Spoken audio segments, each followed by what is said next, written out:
Hello and welcome back to Pillars of Eternity. This is episode 3 of my playthrough. So last we left off, we had crossed Valewood on our way to the Gilded Vale here. We met the town's magistrate and a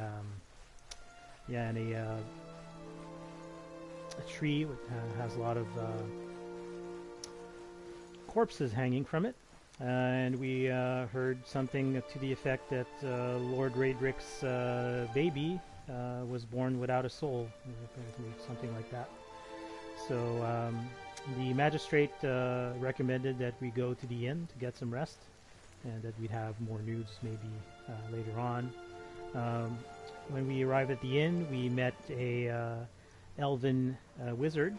His name is Aloth, and he's a part of our party now. So, yeah. Let's go check out the Black Hound Inn.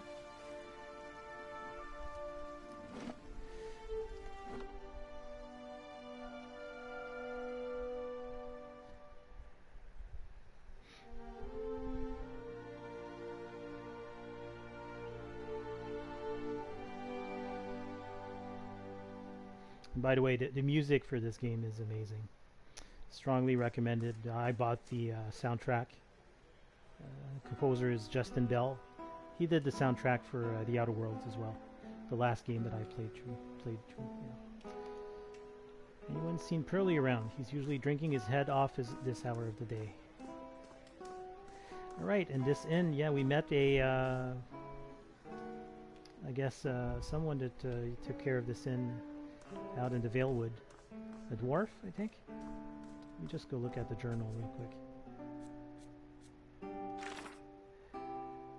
Yeah, this task here, late for dinner. So we met Tenfrith. He was very grateful for my assistance in freeing him from captivity in the bandit camp. He suggested I speak with the innkeeper at the Black Hound Inn in Gilded Vale, who is in a better position to reward me for my efforts. So let's go talk to the innkeeper. Good day, stranger. Hello and welcome to the innkeeper looks up. Oh, it's you. Tenfrith told us what you did for him. It's such a relief to have him back. I can't thank you enough. Consider yourself a favorite of the house. Discounts on drinks, rooms. Tenfrith said he wanted to whip up something nice for you. He's already back to work in the kitchen. She laughs. So what would you like? I could use some reliable help. Do you know of anyone looking for work? Oh, well, I wouldn't say I can speak from experience, but we do have certain sorts coming by looking for work from time to time. If you want to hire someone, I'd be happy to send them your way. Let me see what I have to work with. Oh, yeah, and then we can hire basically just normal, generic, I guess, adventurers. No, we're not going to do that for now. Good day to you. I'd like to know more about the Black Hound. Really? Well, let me see. The actual building has been here for years, but the Black Hound's fairly new. We got a lot of new faces in here too, fewer than we used to, I'll admit. Tenfrith's the big draw. I'm sure we'll get the big crowds back again in no time. I used to work the tables, actually, until the old owner up and left. Nobody's sure what happened to him, even left his poor hound behind. That's the name, see, the Black Hound? It's still sitting upstairs, pinning after him, poor old girl.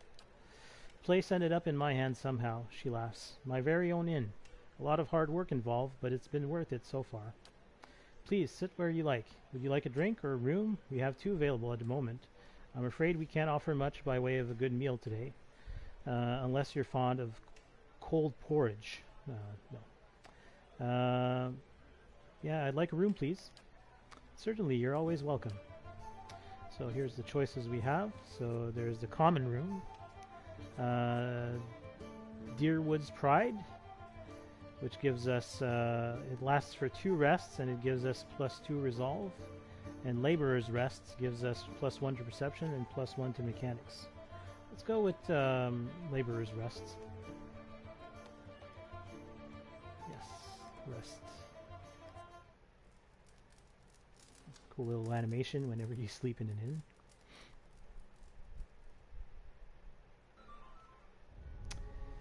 Your sleep is restless and fevered, salted by hisses and whispers, blanketed with a suffocating anxiety. You open your eyes to awaken and find yourself in front of Gilded Vale's gallows tree, the creaking of its ropes growing louder in your mind until the sound is deafening. Hanging from the tree is an old dwarf woman whose face has shriveled inward like moldering fruit. Her head hangs limply to one side. As you look at her, she looms larger and larger in your mind until she is mere inches from your face. Suddenly her head snaps up and her eyes open, and they are empty, and behind them is a vast nothingness that makes your stomach drop. Her mouth slowly parts, and with a gust of rancid air she speaks a word. Watcher. You jolt awake, the foul smell of the dwarf woman's breath still permeating your nostrils. Sweat runs down your face in thick droplets, and your skin is soaked from head to toe. You remember the woman. You remember seeing her decaying face when you spoke with the magistrate. He called her an animancer. Though it fills you with a new queasy apprehension, you feel a strange compulsion to see this woman once more, if only to confirm she is truly dead. Let's go have a look before we go. Maybe we can talk to Tenfrith. Ah, it's you, my savior. He makes a sweeping gesture to indicate the kitchen around you. It's so good to be back. Do not think I will let this go unrewarded. I have decided that you have earned the right to learn one of my most closely guarded secrets, my dearest recipe. After this, you will eat nothing else. A savory pie to keep you hale and hearty. May it serve you well in your travels. So, I imagine that we have that in our inventory somehow. And also, I think we can level up. Let's go look in the inventory first.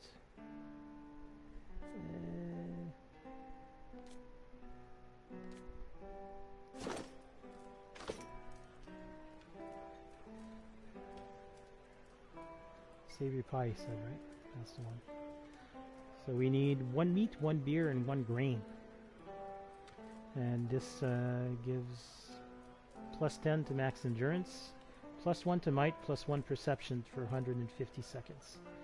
A delicious smelling pie with a golden crust and a meat filling guaranteed to leave one feeling battle ready. So we'll have to keep an eye out for grain. Let's go and look at our level up. Okay, so we're now level 3.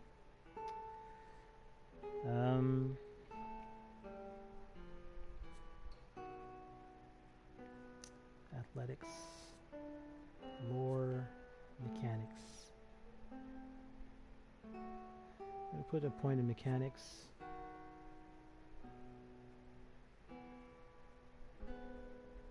I'm going to put in survival. And 1 in lore. Why not? And then R1. Okay, so fighter abilities, we have these available. So there's Guardian Stance. The fighter devotes all his or her energy to defending allies. Lowers accuracy but increases the deflection of nearby allies. Disciplined Barrage. The fighter intensely focuses on his or her training, significantly raising accuracy for a short amount of time. Confident Aim. Steadies the fighter's arm, causing a percentage of their grazes to be converted to hits, and increasing the minimum damage for melee weapons. That would be good. Defender. The fighter adopts a more conservative combat strategy, concentrating on locking down enemies that stray too close. The fighter increases his or her number of engagement targets to 3, but at the expense of deflection. I'm going to go with Confident Aim. That's pretty great. Yeah. There we go. Done. We have to do the level up for Aloth as well. So I'm thinking that he's going to be a little bit stealthy as a wizard. So let's put 1 point into stealth. We'll raise his lore as well. And let's go with mechanics. And now we have a bunch of spells that we can assign. There's these level 1 spells. You can go up to only level 1 or 2. Okay. Let's check out the level 2 ones first. Rolling Flame creates a rebounding ball of fire, inflicting burn damage upon anyone in its path. That sounds good. Ray of Fire, so that's a Scorching Ray. Necrotic Lance, that's corrosion, so damage over time. Mirrored Image creates duplicates of the caster to distract enemies, granting a high deflection bonus, which is reduced with each hit taken. Miasma of Dull-Mindedness, yeah, I think there's like a ton of them. I'm not going to read through all of them. I like Ray of Fire. That's going to be pretty amazing. So let's use that one. And is that it? Oh no, we have 2 spells. So Ray of Fire and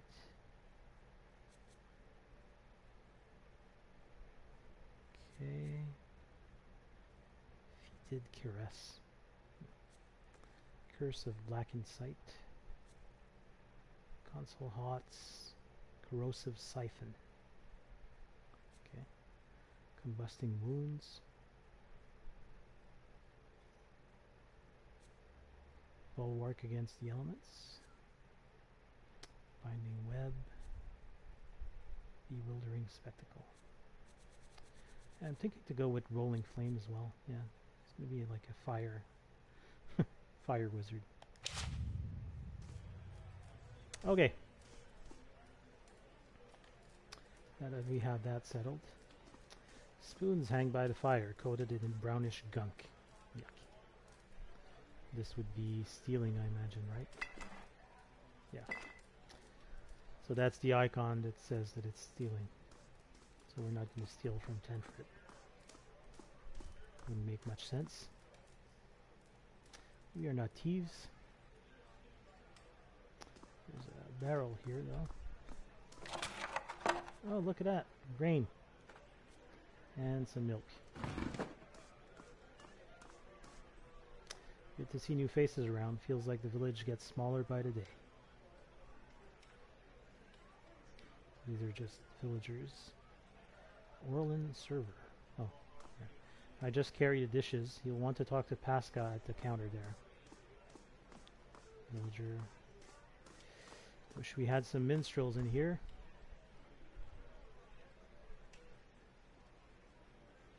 Drunkard. And who are you then? Another fool to come to answer Raedric's invitation? Our great lord had my sister run out of town after the boy was born. She was the only family I had left. Not sure where she is now. Blazes, I need another drink. Okay. Nice and dry in here. How about these guys? This one is a another one of those. Yeah. So as I said, I'm not going to read out all of these. There are a ton in the game. It's basically people that submitted, or I think they contributed to the Kickstarter for this game, and they were able to have their texts show up in the game. So let's go upstairs.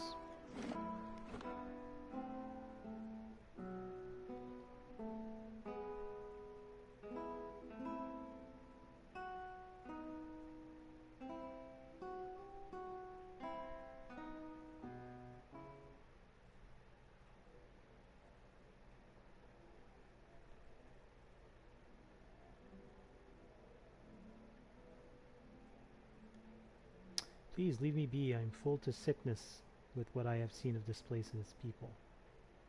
Yeah, so all that stuff is... well, this book is not stealing, but... 10 Years of Dawn. And I'm also not going to read every book. Unless it relates to a quest or something like that. This one we have to unlock. I've got it. Finished. Okay. Duelist's hat, padded armor, and a rapier. Interesting. We'll leave that there for now. Oh, Don't mind if I take the lockpicks though. The Deerwood, Part 1, Early Colonial History. Yeah, it might be good to read that one though. No other land has such a wild and bloody recent history. From colony to Palatinate to Free Republic, the Deerwood has undergone a trial by fire to emerge as a powerful force of the Eastern Reach. Deerwood's history actually begins in Adir in 2602 AI. Adir explorers returned from a journey across the ocean with tales of the treasures they'd found. They'd discovered countless ruins scattered through the forests as well as plains to the north of the trees that would be perfect for growing vorlas. There was a problem, however. The locals were hostile and there was potential for conflict. The Fairkoning of Adir, Fairkoning, First King, knew that this was too good an opportunity to pass up and sent more explorers to scout and map the area. Exploration continued over the next 20 years. Small groups of explorers traveled back and forth between Adir and this new world, with a handful of colonists setting up small camps to establish a base for the explorers to work out of. Conflicts with the locals, who the Adirians learned are called the Glanfatans, were rare, but frequent enough for the Fairkoning to send a small squadron of guards to help protect its citizens. These guards established a central base on a river in the western section of the woods. This settlement would eventually become the city of Deerford, upon which the modern-day village of the same name is presently built. Once that base was established, the first permanent Adiran settlements began north and west of the Vale River. Over the next 3 years, thousands of Adirans made the trek from Adir to this new land. The Glanfatans, who seemed to revere the ruins scattered through the forest, caused a few problems with some of the settlements, especially those founded near the ruins themselves. They were easily taken care of by the colonists with the help of the Imperial Guard. The Adirans, in order to further their foothold in the area, reduced the cost of production and, in an attempt to keep the Glanfatan population under control, started making slaves out of any Glanfatans captured during the uprisings. This resulted in a great increase in tension between the two groups. With the population of the area growing, an official government structure was established by the Fairkoning. He appointed several earls to preside over the land and assigned them thanes to help run their territories, and they called the new Greyfram the Deerwood. Deerford remained the center of the Imperial Guard, but the settlement in Pearlwood Gulf, New Dunrid, was the true seat of power for the area. Sitting at the edge of the ocean, forest, fertile farmland, and a river that runs from the coast to the White Marsh, settlers flocked to the area hoping to establish names for themselves. Adir began to spread across the new land.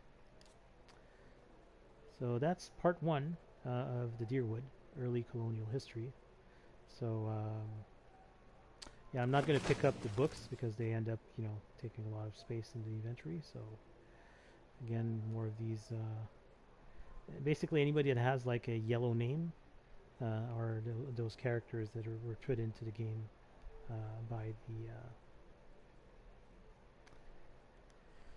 These bones are covered in tiny bite marks. This must be the Black Hound. This hound stares intently at the covered window, head cocked as if waiting to hear a particular sound. It looks up when you approach and whines a low note, tail wagging slightly. Sorry, girl, don't think he's coming back. The dog whines softly again, head tilting. Well, you can come with me. Maybe we'll find him on the way. The dog's ears perk up. It trots over to you and barks happily. I've gained an item, Black Hound added to the inventory. So yeah, the pets in this game, or if I remember correctly, they're kind of, they don't provide any kind of benefit. It's basically, you see there's a slot for your pet here.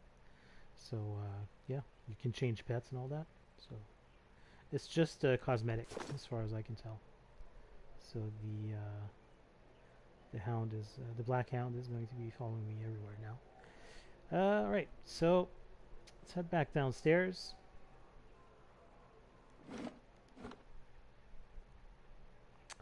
And we'll go and check out the dwarf woman that's hanging from the tree, I guess. See if she's still alive.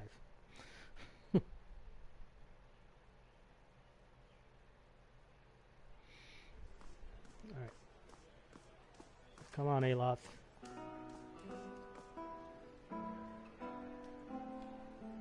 So that means I could make the savory pie now, right? If I go to my recipes on my character sheet. I'm assuming I need some kind of fire though, no? How do I...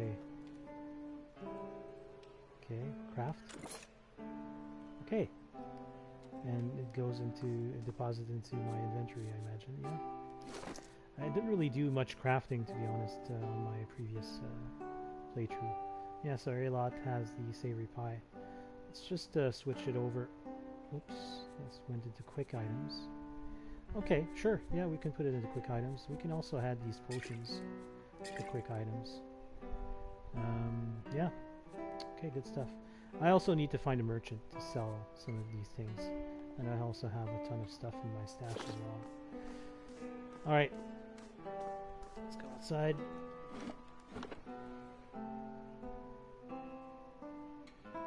Actually, before I go and talk to the dwarf woman, we won't talk. Go investigate the dwarf woman. I'm thinking maybe I can explore the village a little bit and see if I can find that, like a merchant of some kind. Yeah, let's look around.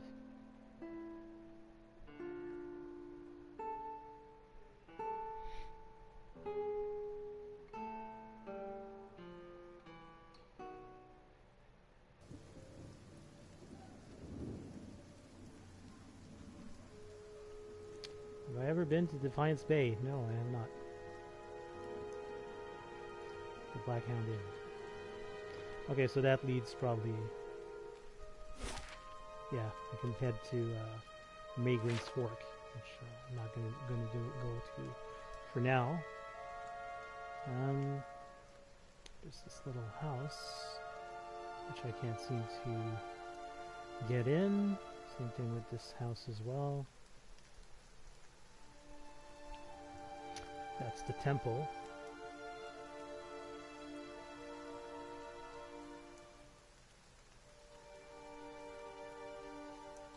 Been thinking about joining family over in Deerford. They have it far better than us.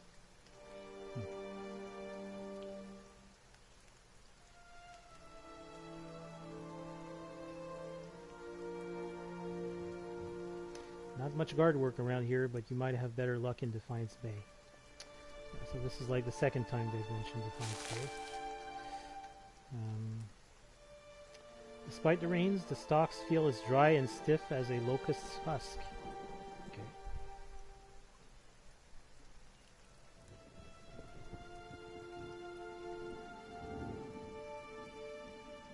Careful if you head east. Guards patrol the eastern wood, but not the Black Meadow. Okay. Oh, here we go. Hey, that's an anvil. Black Hammer Smithery. Excellent. Let's go there.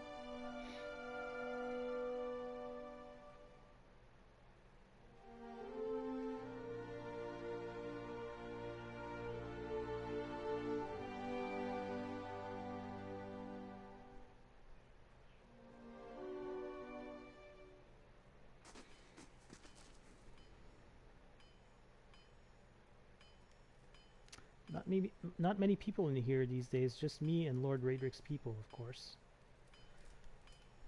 That shifty little Orland better watch himself. Apprentice. Don't tell Tuatanu, but I think Dustin over in First Fires might have the edge on him. Okay.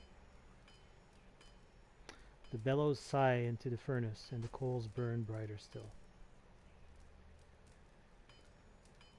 Alright, so let's look at the book. No, whatever. This Amwa man is of an impressive build, towering above the countertop. His skin is the dusky blue of the deeper oceans, and his thick arms boast corded muscle. Small ears frame a square-jawed face coated in smeared soot and arcing black tattoos alike. He offers you a broad smile as you approach. Welcome. You're the first new face I've seen in quite some time. What can I do for you? What do you have here? You come to us at a strange time, I'm afraid. The stock's not what it used to be, but we've fine weapons and armor to offer yet, all forged right here at the Black Hammer. What happened? We just don't have the supplies. Been expecting the next delivery for near on a week now, and haven't seen a sign of it. Have to expect they were hit by bandits. The road out east is crawling with them, or my workers ran off with the wagon themselves, maybe, to make some coin. Tuatanu snorts, as if that lot would dare.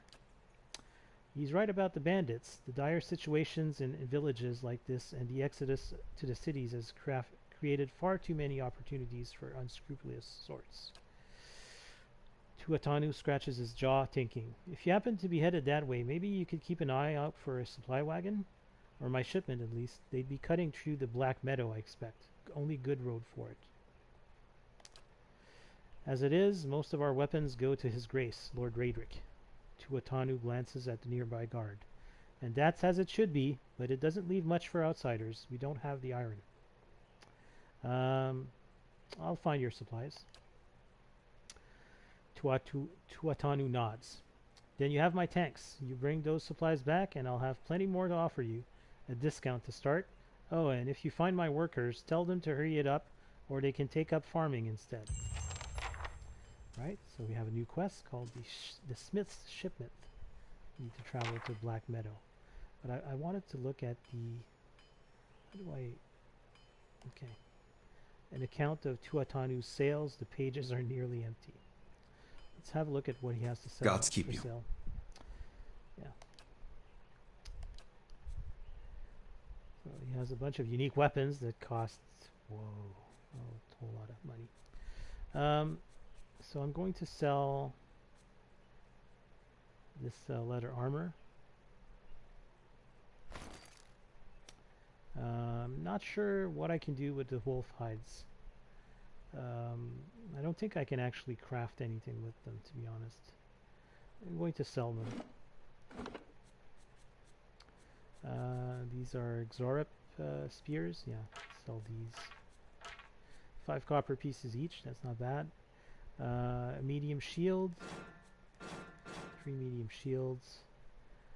Quarter staff.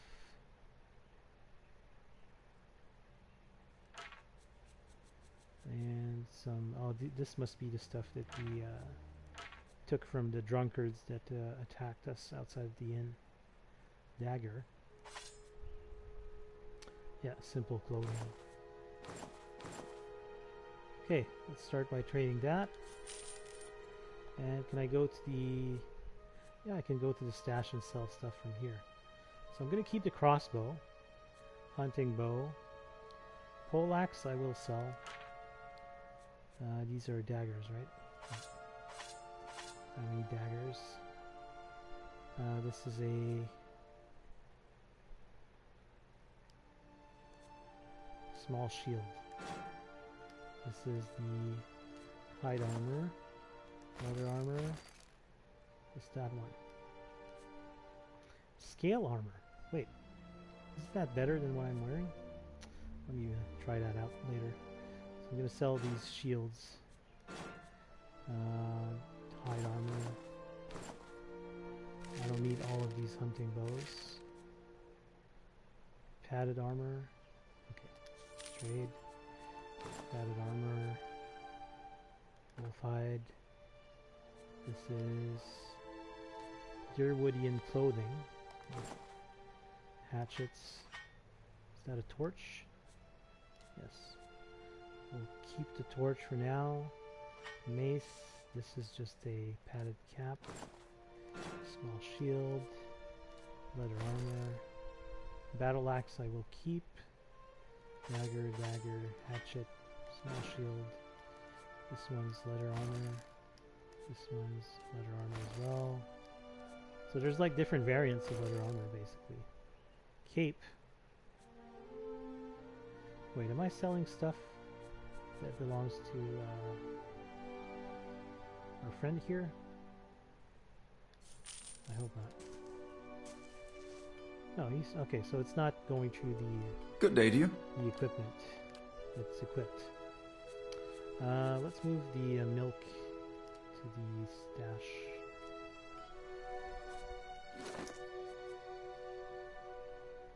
Character sheet. Come on, there. No, I need to go to his equipment. How do we go back to the equipment? Not like that. So we'll move this to the stash. We'll move this. We can move these to the stash. There. So now our stash is a lot better than it used to be. We have this thing here. Oh, we could give that to... That will replace his current cape, which is just a cape. Yeah, I might as well give it to him. Yeah, he's not going to have a cape anymore, but he's going to have +2 perception. That's good. Alright. Yeah, we can keep the rest. It's just normal stuff.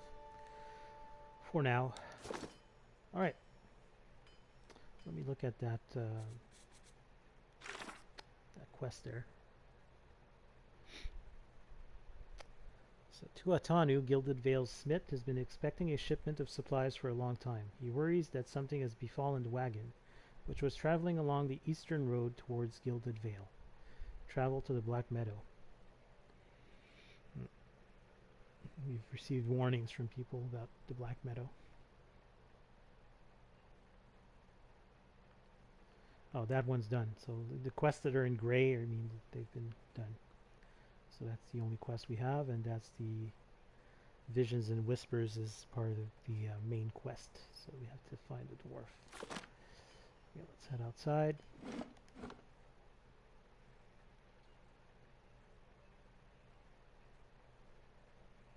I think we've explored pretty much everything here. I'll go have a look at the map. And this town seems fairly small. I'd call it a village, really.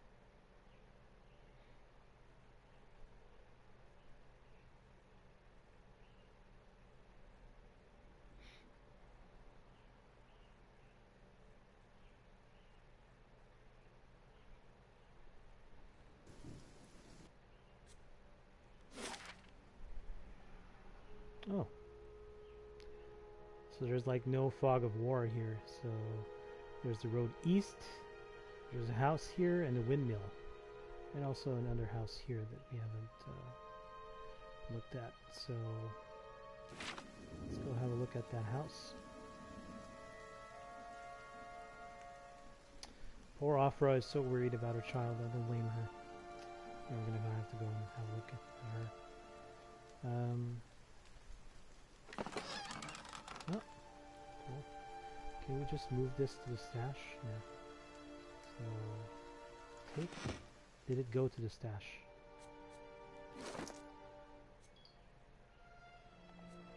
Yes. Okay. So good. We can deposit stuff directly into the stash. That's good.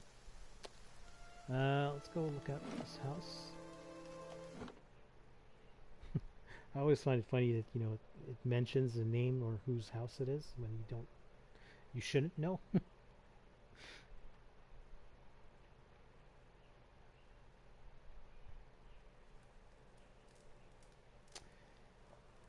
This man and woman appear to have been in deep conversation, working at closing 2 bulging satchels. They move to embrace until the woman notices your approach and pauses, her smile faltering a little. Hello! Can we help you? She looks at her companion, brows furrowing with confusion. Do you know this man, Naunton?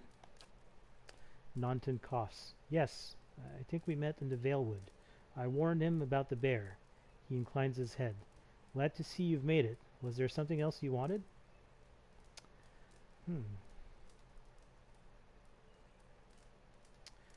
You two are in good spirits for people who just lost a friend. That's unkind of you to say. I'm grieving my husband in my fashion. I'm only sorry I could not convince him to leave Gilded Vale before this happened. I'm relieved to be rid of this terrible place, that's all. It's cost me the greater part of my life, and now my husband, and I'm glad to be free of it. You two seem to be in a hurry. Yes, I imagine so, Ingrid laughs. We're packing for a trip, actually. I've been meaning to visit Defiance Bay, and she looks at Naunton. Well, in truth, I think I've had my fill of this town. Naunton reaches to take her hand. It's time for some new scenery, he says. Is there anything you can tell me about Gilded Vale? Ingroed smiles wryly. Only that you'll want to be moving on as soon as you can. You'll have seen the tree, I imagine, but the rot goes deeper. If you were looking for work, I'd say you have a better chance of it elsewhere. We're headed for Defiance Bay ourselves, Naunton adds. Alright, goodbye. We have a book, which is the second one. It's part 2 of the Deerwood. Let's go ahead and read that one. In 2626 AI, a group of farmers, while clearing farmland for planting, accidentally knocked down one of the ancient Aedra menhirs on their land. This innocent act drew the ire of the native population and started what would come to be known as the Broken Stone War. When it was finally over, several thousand colonists have been killed, as well as hundreds of the Glanfathans. Even though the war was technically over, the Glanfathans escalated their attacks on the settlers over the next 2 years, using vicious tactics that left many colonists, several military figures, an earl, and 6 Thanes dead. Unable to stop the Glanfathan attacks, the earls elected Earl Edrang Hadrit to the position of Gref. Well respected and known to be a master of the military tactics, he was tasked with dealing with the Glanfathan threat. Edrang fought with the Glanfathans, led by an Orlan named Regd, for the next 2 years. Neither side can gain the upper hand on the other, resulting in a tense stalemate between the two groups. Because of this stalemate, the hostilities slowly died off, and in 2631, the Deerwooden people signed a treaty with the Glanfathans.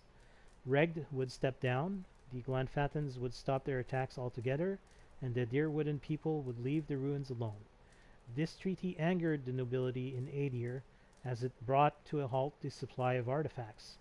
Edrang also tried to get the practice of slavery outlawed, but this was not successful. Because of this, the peace between the Deerwood and Air Glanfath is uneasy and tumultuous. Small patches of rural violence still cropped up, but were easily dealt with, as neither side wanted another war. So that just gives us a little bit more background between, the Glanfathans and the Aedirans. This bottle of Son Red is half empty. Can we just take this? I guess so. Alright, so let's head on out. Can we speak to Naunton, maybe? Good day to you. Okay. And how do you do? Speak to her. Okay. Whatever. Clearly, these two they're being fishy. I'm assuming maybe they had an affair. I guess I'll find out once I go and investigate that bear cave at some point. But I'm gonna have to do that once I've either gained up a few levels or have more people to help me. Because yeah, that bear was tough as nails.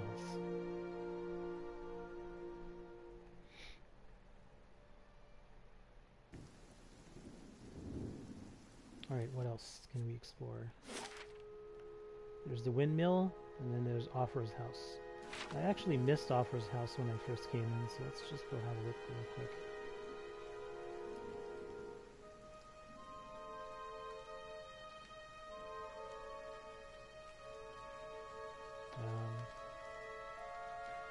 Okay.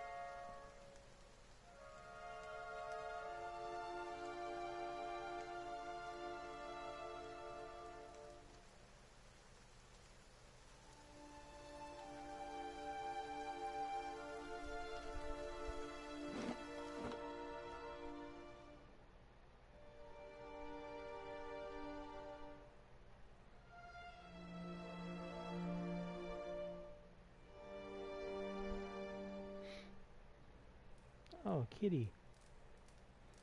Wait, I can take the cat?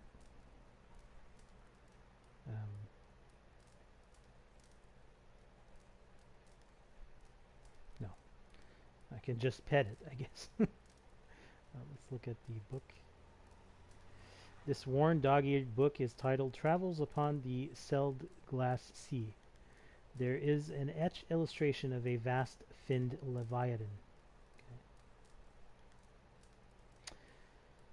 Okay. A deer-wooden woman is standing in front of the fireplace, humming a quiet tune to herself, or perhaps to her unborn child, for she is clearly quite pregnant.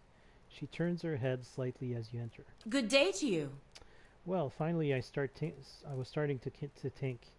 The woman makes a startled noise once she turns around and sees you. Oh, I'm sorry. I was expecting someone else. She gives you a cautious smile. Can I help you? I just arrived in Gilded Vale. I thought I'd get to know the locals. Were you at one of the caravans? She looks at you hopefully. Master Odema, by any chance? Ah, yes. I was, yes. I'm afraid the rest of the caravan was killed. Oh, is that Calisca's sister? Aufra covers her mouth with a hand, eyes wide with horror. For a few moments she can manage nothing but a strangled, voiceless gasping, her eyes brimming with tears. I knew. I told her it was a dangerous path to take. Calisca was always so certain she could take on any danger.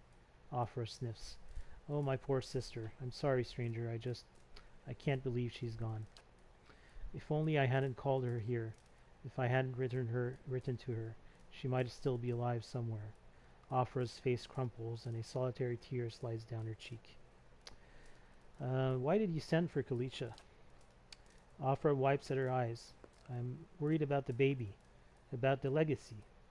I told Calisca as much as I could, but all I know is that for a long time now, every child born in Gilded Vale has been soulless, empty. It's happened to so many good mothers, and Lord Raedric, he's exiled all of them, calling it a sign of the gods' disfavor. She sniffs. With my Hathorth gone, I don't know how I'd manage if I lost my home too. I hoped Calisca could help me. They say Ranga, the old midwife, knows a way to prevent a child being Hollowborn, but she moved south to Anslög's compass 2 seasons ago. The journey is too far for me.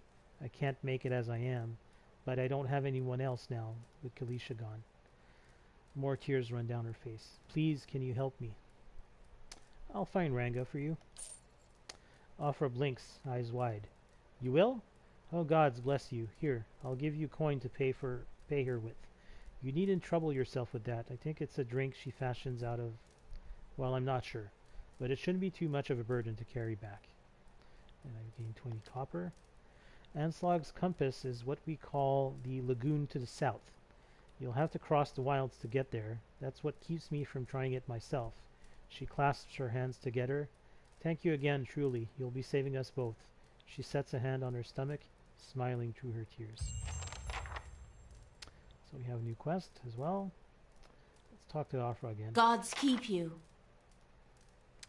I hope Ranga agrees to help. I honestly don't know what else I can do. Any chance you could tell me a few things about Gilded Vale? I can certainly try. What would you like to know? Tell me about the village.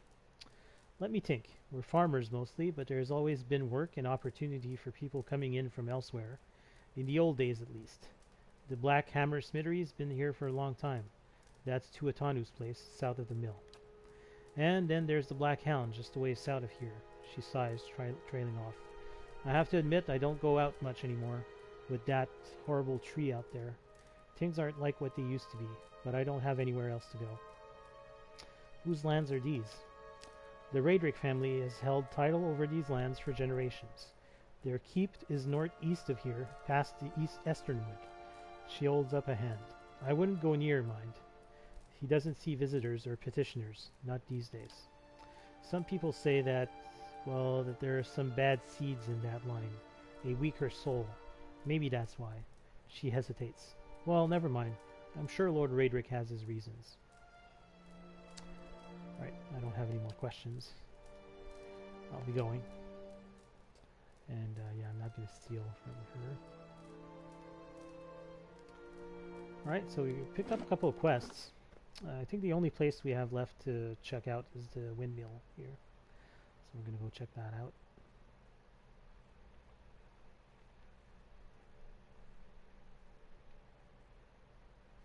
I'm assuming that the main quest is going to make us go through all of these places anyways where we have quests. So as I said, it's been a very, very long time since I've played this game, so it's like pretty much brand new still to me.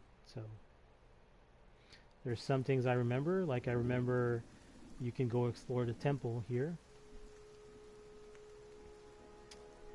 but it's pretty rough.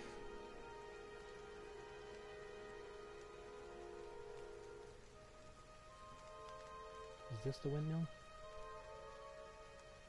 I think so. Is that porridge? Goldraw Chew. What is that? Staple of the Deerwooden countryside, Goldraw Chew is a favorite of farmers who swear by the minor boost in energy it provides. Those who use it often find that they feel sluggish when they stop. The chew is made from the root of the golden celery plant. It removes the Goldraw Chew crash, plus 3 might for 600 seconds, plus 1 move speed for 600 seconds, minus 2 perception for 600 seconds, and Goldraw Chew crash after 600 seconds. So it's basically a drug. So we're not going to take that. I think the benefits, basically you become addicted to it. So I'm thinking about joining family over in Deerford. They have it far better than us. Okay. Just want to check the map. Okay, so the windmill is coming up. So this house is just a random house? What is it? Okay, Gilded Vale Home. Which is the way it should be called when you first go in until you find out who it belongs to, right? Video games are often like that. But, okay. Oh. More of these, yeah.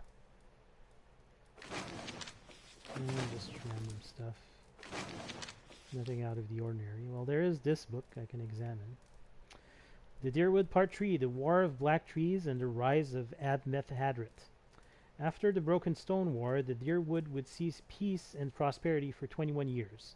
Aside from the occasional slave uprising or border dispute, nothing of any note happened until 2652 AI.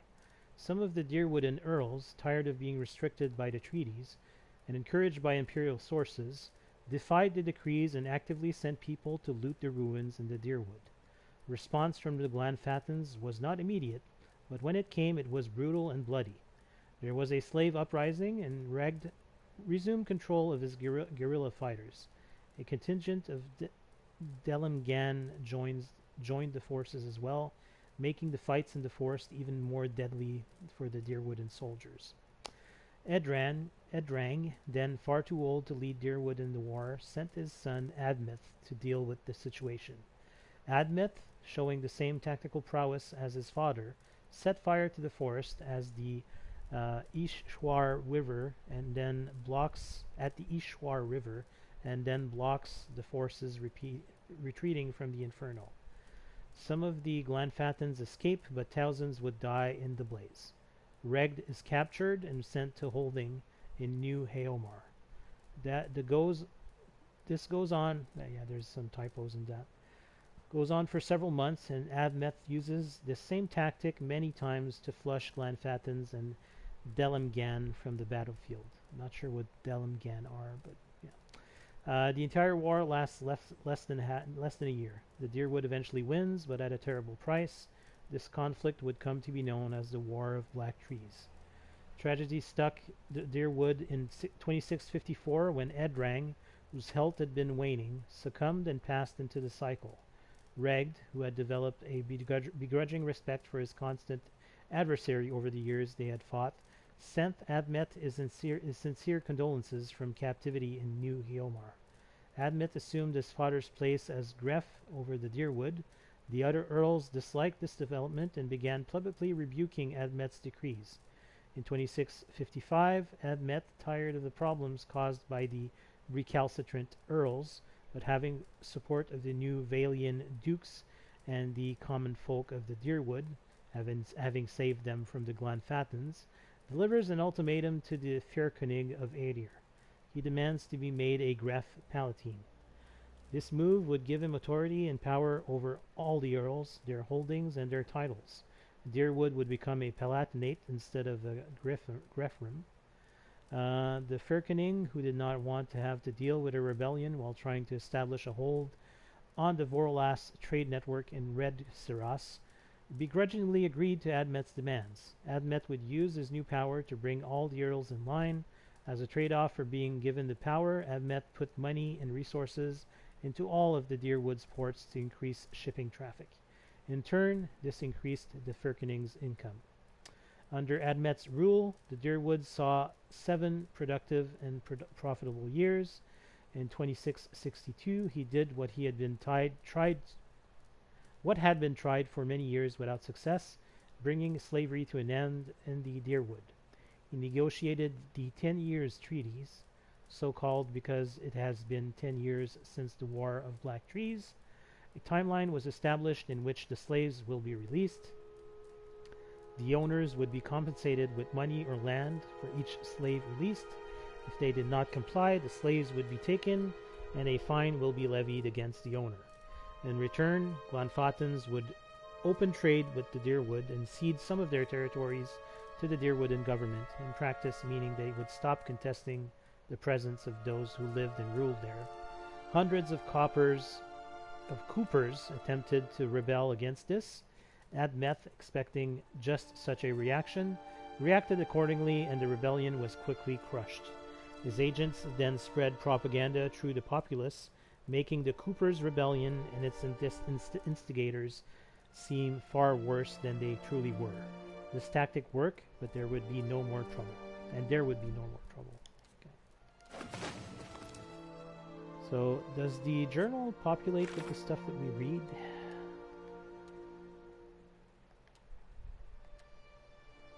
I don't think it does. No. Not from what I can tell, anyways. These are just in-game metagame. Oh, maybe lore?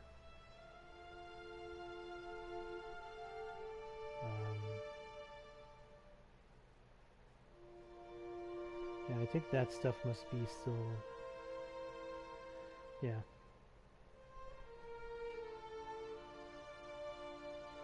Certainly doesn't populate with what I've found, because there's a lot of stuff that I've not heard about or read about yet.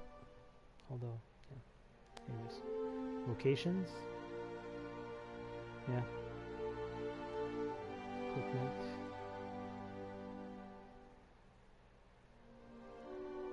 Deities. Yeah. Cool stuff. Yeah. This game has a lot of lore, by the way. And I mean a lot of it. Can be a little bit overwhelming at first, but yeah. The world that they've built is pretty good, and yeah, there's a second game, which is called Pillars of Eternity 2, Deadfire. And Obsidian is working on a new game for the I guess the current generation of consoles like PS5 and Xbox Series X, and well, I don't know if it's going to be for PS5 though, because they're now part of Microsoft. But anyways, the new game is called Avowed, and it is taking place in this world as well. So, all right, let's go check out the windmill.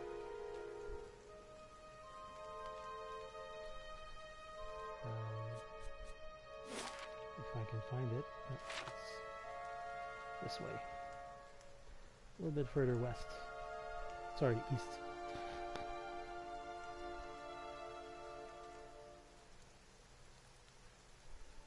Oh. We know there's more grain in there, Trumbel. We won't settle for scraps while you grow fat on our crops. A muffled shouting emerges from inside the mill. The first of you drunkards comes through that door gets a shot between the eyes. Gods hear me, Sweynur. I'll put you down like a dog.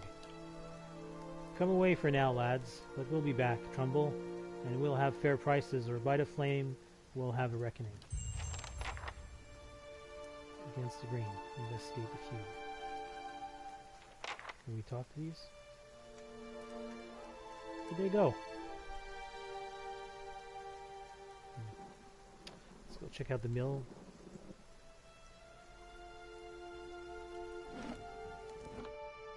Trumbel's mill.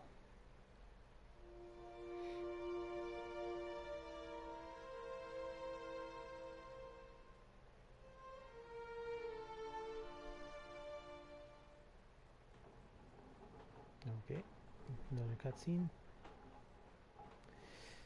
An elven man stands before you, his relatively stocky build suggesting a life of labor. His face is pale and drawn, and his eyes wide. Behind him, a younger man and a woman exchange worried glances.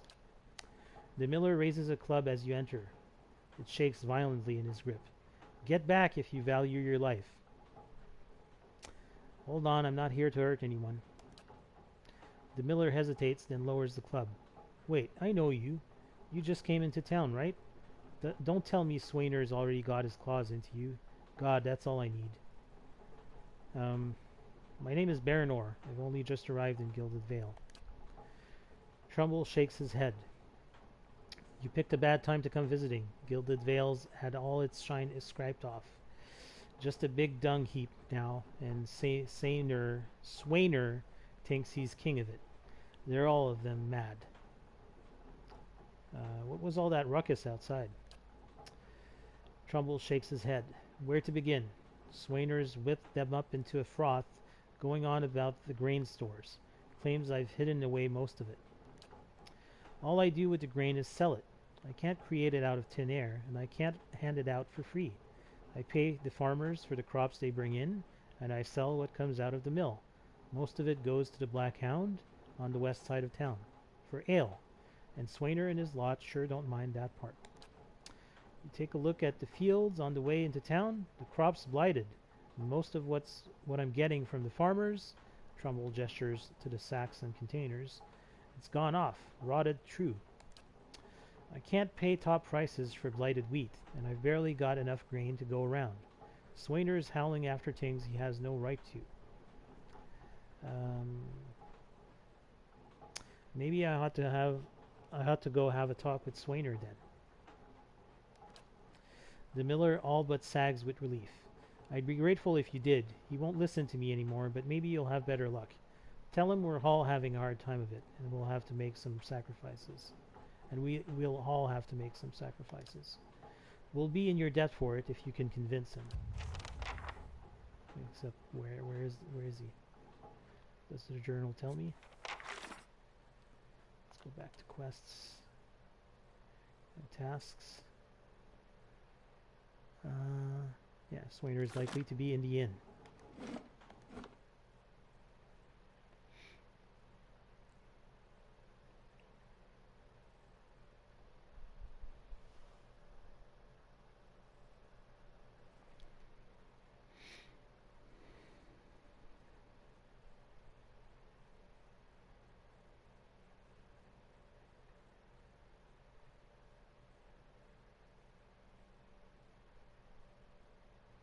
I imagine that there's going to be multiple ways of resolving this conflict.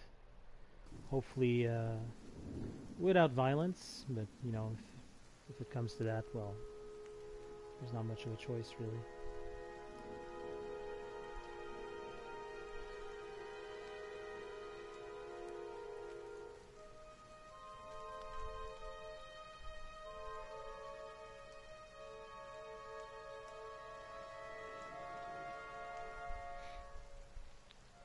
There's not much left of this temple. The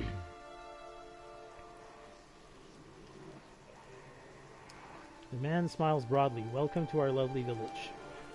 Yeah, so we're going to be able to, spoiler alert, to recruit Ader soon. He's actually a very good fighter as well, so there's going to be like two tanks in this group. He's also voiced by Matt Mercer, the same voice actor that is voicing Aloth. Matt Mercer, the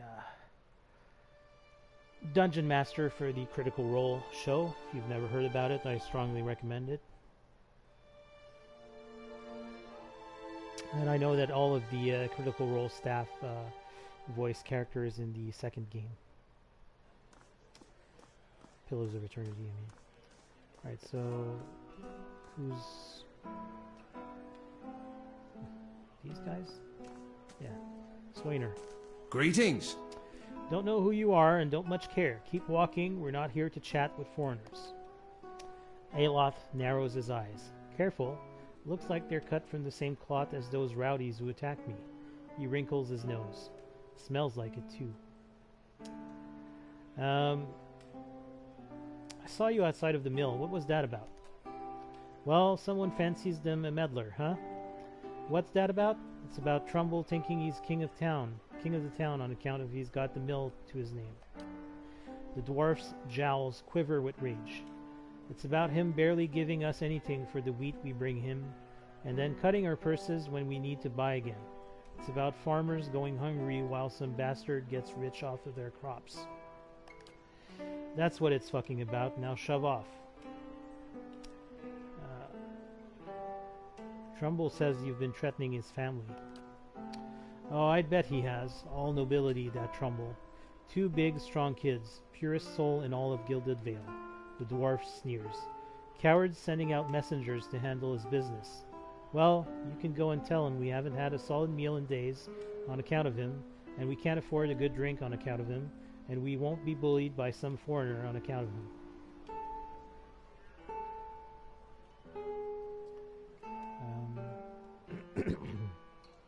Okay, so we have a little bit of choices.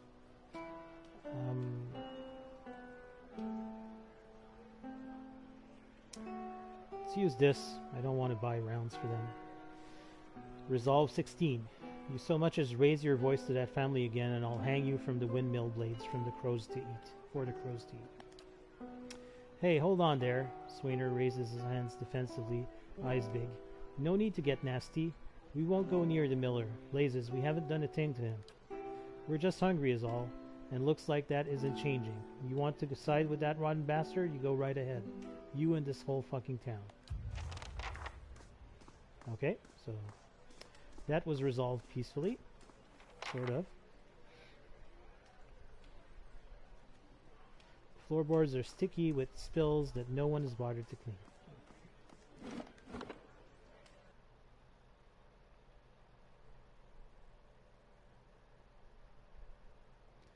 Let's head back to the mill, and then we'll go investigate the dwarf woman that's hanging from the tree.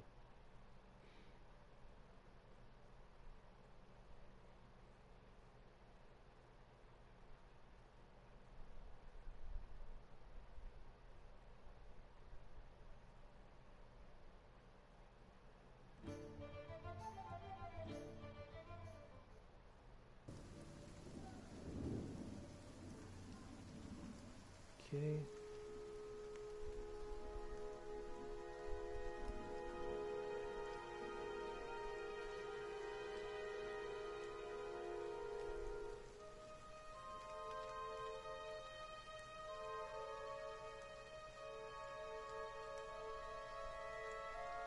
I keep forgetting. Where's the mill? Completely north. Yeah, so let's head this way.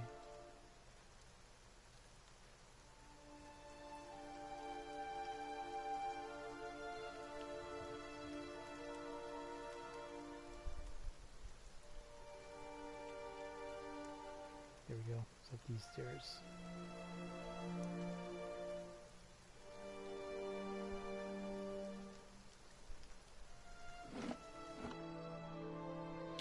I don't know what kind of reward we're gonna have, but yeah. Probably copper.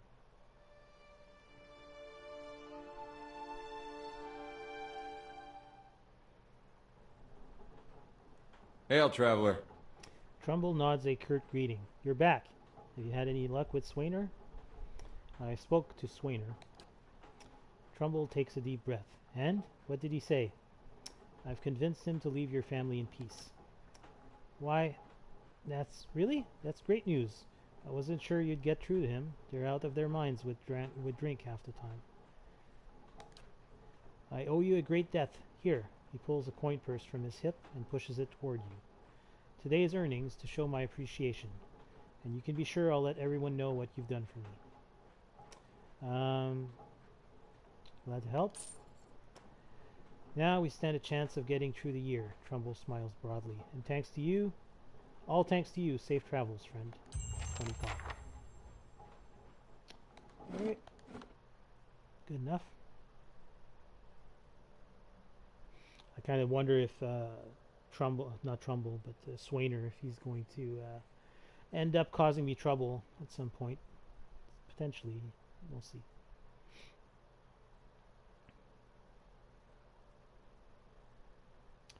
Alright, so I think that concludes the business that I had in this village, apart from, you know, going to check out that dead dwarf woman hanging from the tree. So let's go do that, as it's nighttime and raining. Yeah. Not creepy at all.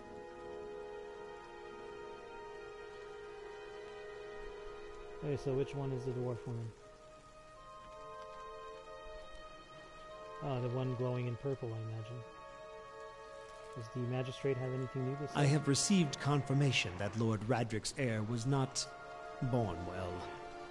My lord has issued an injunction on all new homesteads until he can be assured that the village has been cleansed of all Aothasians and whatever other undesirables that have brought this curse upon his lands.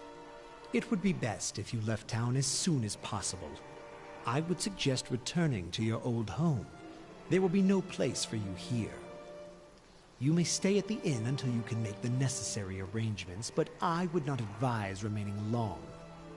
I expect Lord Radric will be most thorough in his efforts to purify this place. This is outrageous. I came a long way.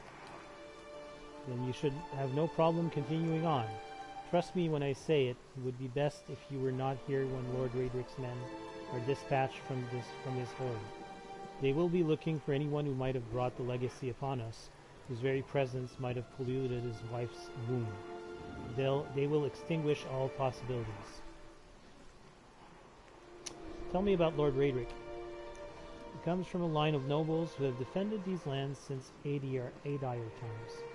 Radric II was an early supporter of Deerwooden independence during the Revolution, and the current lord's father perished in the Saints' War.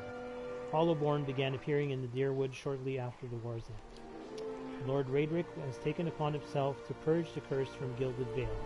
His measures have been severe but necessary. Unfortunately, it doesn't appear to have been enough to protect his heir. The Saints' War?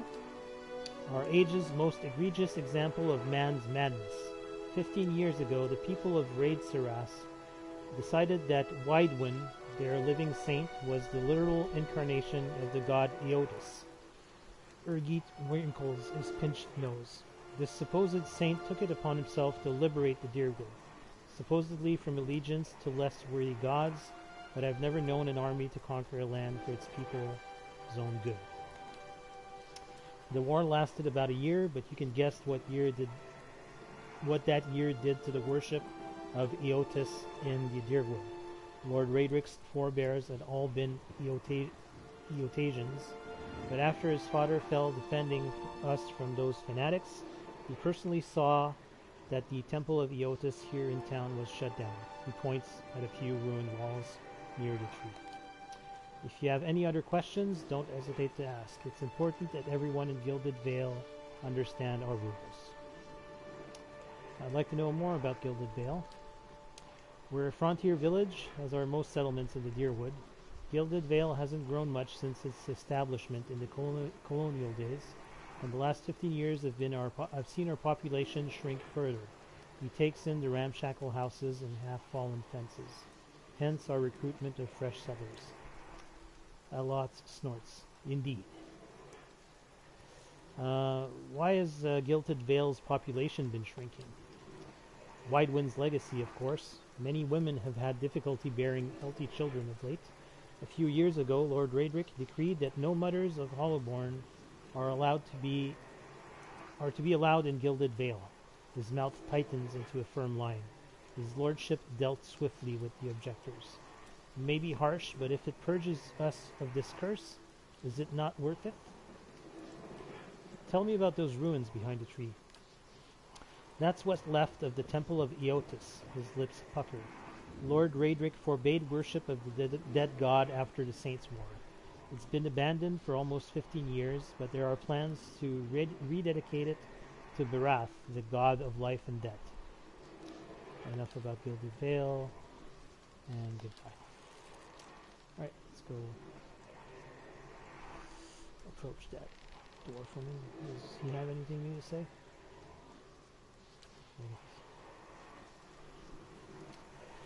Caldara de Baranzi. The squat, distended body of an elderly dwarf woman dangles from a thin, crooked bough that sags at the tug of her noose.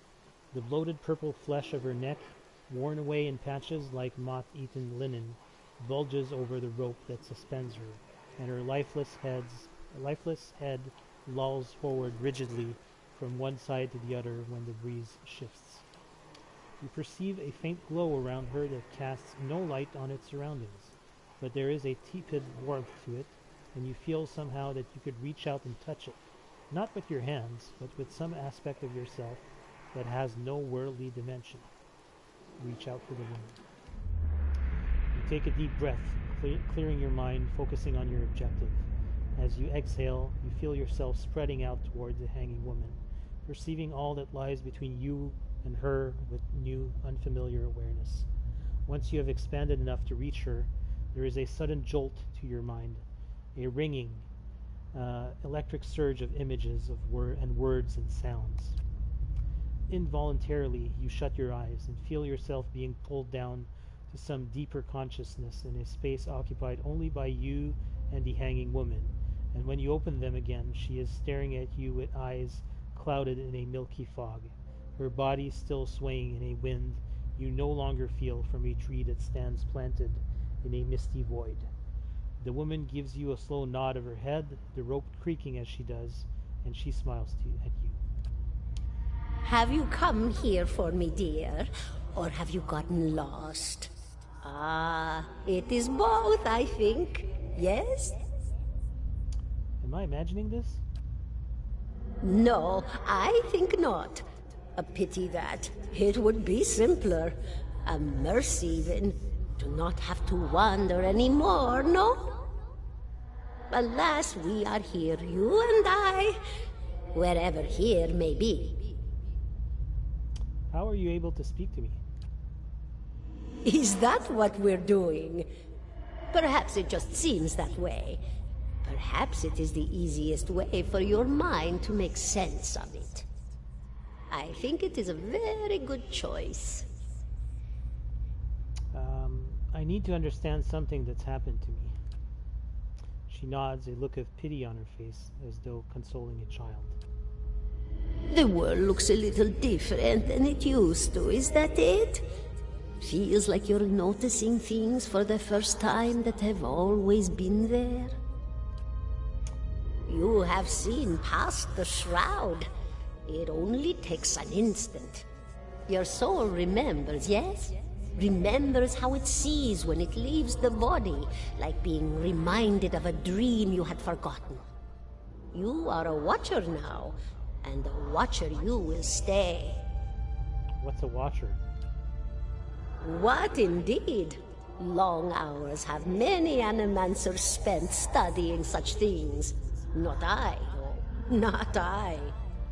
I'll tell you what I know, though, since fair is fair, and here we are visiting, you and I, and it reminds me of better times. Souls pass on, some say through Audra stones, which are the blood veins of the world. They leave the world for a time and are reborn into it, sometimes more than they were before, but usually less and seldom the same. For all souls there is a time where they do not live, yet have not passed on, and those souls roam the world, same as you or I, either leaving or lost, but no one sees them because they have forgotten how. A watcher sees, though, knows what to look for. And sometimes they know a person just by looking at them, know where they've been in ages past when their bodies were other bodies. See memories even their owner can't recall. A wonder to behold when all goes well. A wonder! What did you mean, when all goes well? Oh, nothing to be afraid of, I'm sure. It's just much to take in for some. Sometimes there's trouble sleeping or other difficulties. She smiles at you reassuringly, fanning out a tuft of long whiskers that sprouts from one of her cheeks. You should see old Merwald. He could tell you much more than I. A watcher just like you. Helped many in his day. Took up in an old keep no one would claim. Not far, not far. Kadnua, beyond the Black Meadow. He will welcome the company. I think I survived the Biawak. Do you know why that would be? Did you now, dear? My, that would be something, wouldn't it? Could be luck, could certainly be. A storm can be a careless thing. Or maybe it got its hands around your soul but couldn't pick it up. A soul can be heavy if it stayed in one piece through its time. Strong souls, we call them in the trade. Cold, I mean. Called them. Those days are all behind me, no? You said souls break apart over time? Oh, yes. Entropy. Rimagan's work. We know little of why or how. We lose pieces of ourselves when we die and pick up pieces of others when we are born again, but less than what we lost. We tried to stop it with the animantic sciences, but with little success. No. A very small few resist Rimergan's influence and stay together through some force of defiance, at least for a time. But they all succumb eventually, I think. I want to know something about you. Me? I'll bore you to tears, though. Who are you? And here I thought you'd come to visit me in particular. Caldara de Baranzi, of the Valian Royal Academy of Animantic Sciences. Not the greatest of their number, but I came here all the same because this was where help was needed. What happened to you? She laughs, a rasping, choked cackle escaping between rows of buttery yellow teeth, causing her body to bob up and down with each spasm. Seeing her blank expression, she catches herself. Oh, come now. Such a question. As though the answer were plain as a rope tied for strangling. Allow an old dwarf her last bit of cheer. Well, I came where I was needed, didn't I? Offered my services to Lord Radric for a pittance. A humble pittance.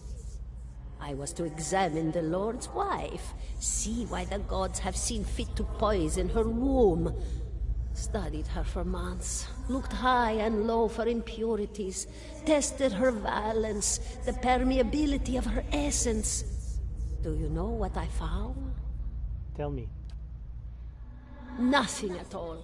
A healthy woman, head to toe, blessed with a beautiful soul. Such a sweet woman, too. Meek, but warm-hearted. A few months' time, and the lord of the house demanded answers. For a time, I told him what he wanted to hear. Oh, yes, my lord. She is riddled with imbalances. I must have time to cure her. As the birth drew near, he grew impatient, as lords do. And this is where I've ended up. What's an animancer? A student of the soul. Something so basic, yet so poorly understood. but so many breakthroughs have been made in my lifetime. Had been. To hear the locals tell it, we're a gang of soul manglers that preys upon the weak-minded. And the worst of us are. But the best of us? The best? Inspirations, miracle workers. My parents were soul twins. Miserable before they met, empty inside. It was an animancer who helped one find the other. Turned their lives around. You wouldn't believe the stories. Amnesiacs helped to remember their lives. The suicidal brought back from the brink of oblivion. The elderly afforded extra moments to say their goodbyes. How soon we forget when we're afraid. It's a fascinating science. A fascinating time to be alive in a place like Deerwood that does not control the research, no? I love the Valian republics for many things, but their recent caution will leave them behind, I fear. I had other questions. Of course, dear. Actually, no. Sorry. Farewell. Goodbye, my dear. It was lovely visiting. Caldera closes her eyes and her head slumps forward over the noose, and your surroundings seem to bleed into your vision from some unknown place of waiting. Bernor was granted Crucible of the Soul. Aloth looks at you through narrowed eyes. Are you alright? You seemed lost just now. I'm a watcher. His arched eyebrows recede into his hood. Well, that is interesting. He gives you a sly grin, and I expect that explains how you survived the bivouac, In any case, I appreciate your honesty. Since we're traveling together, it's probably wise for us to share these things. Do you know anything about Watchers? Only that they're rare and they seem to have unique insights into certain soul conditions. He coughs, as you just demonstrated. Let's continue on. Travel to Caed Nua.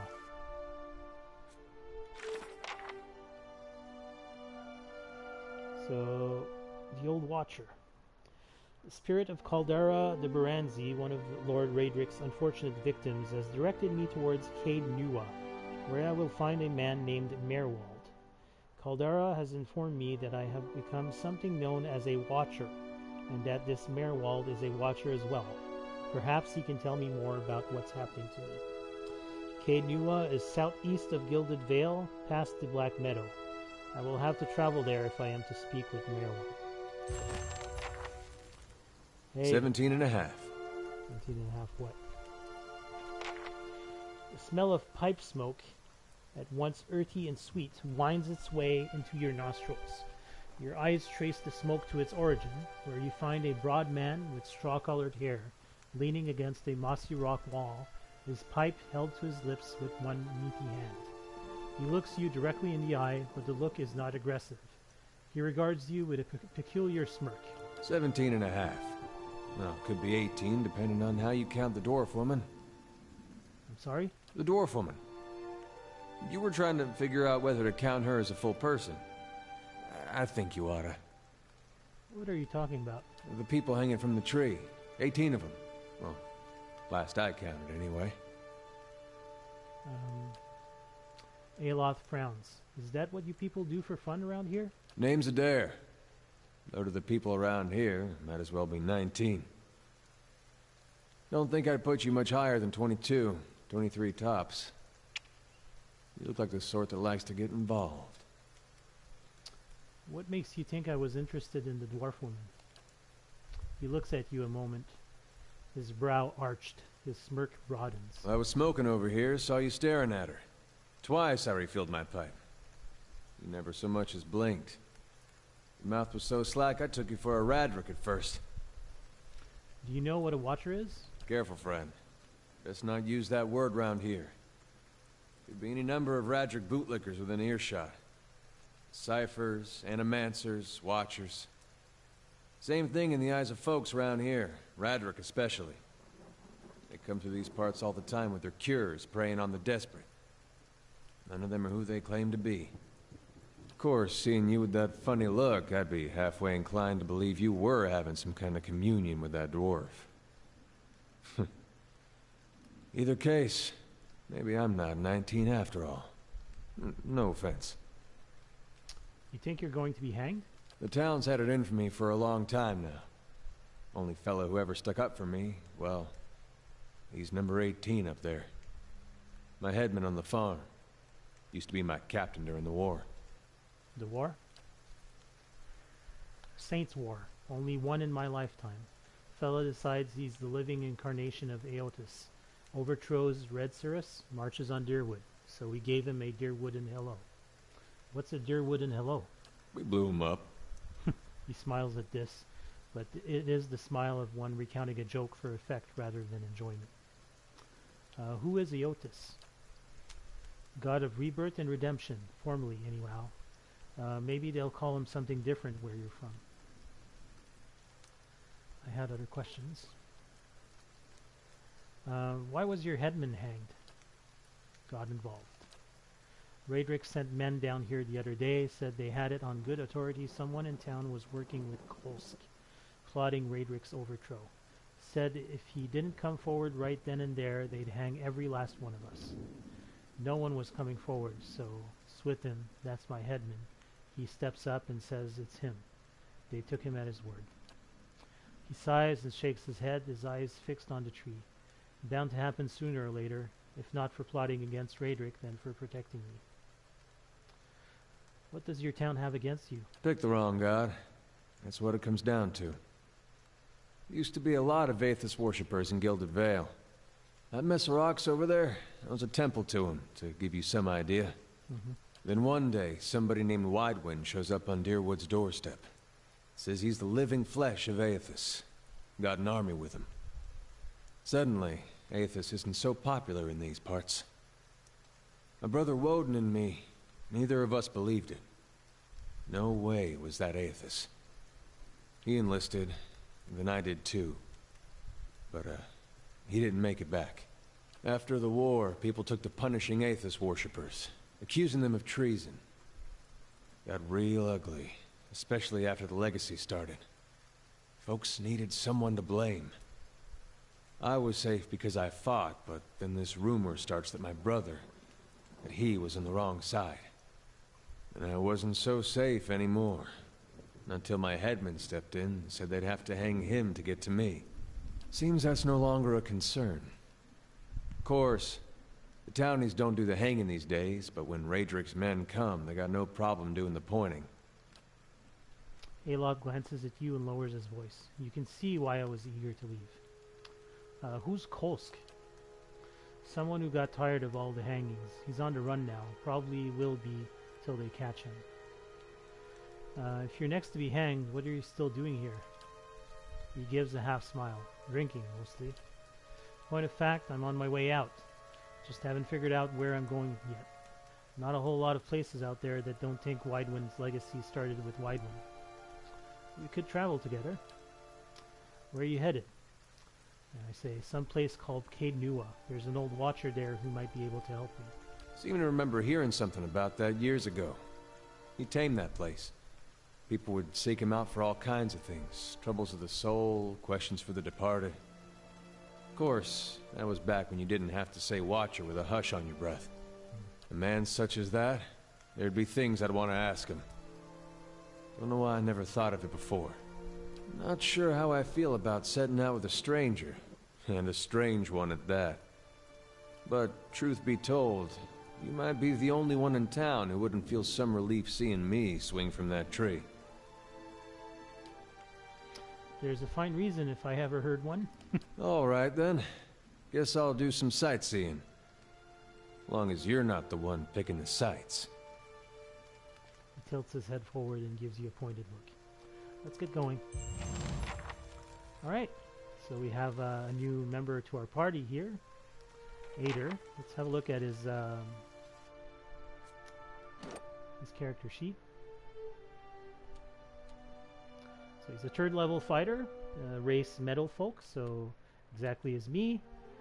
And background, a Deerwood farmer. Yeah, so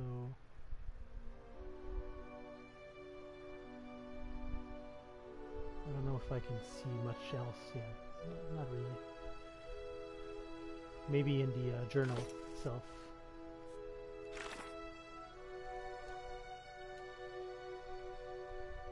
No. Well, cool. Now we have 3 people in the party. So anyways, I'm going to finish the episode here. Next time we will most likely be making our way towards Caed Nua.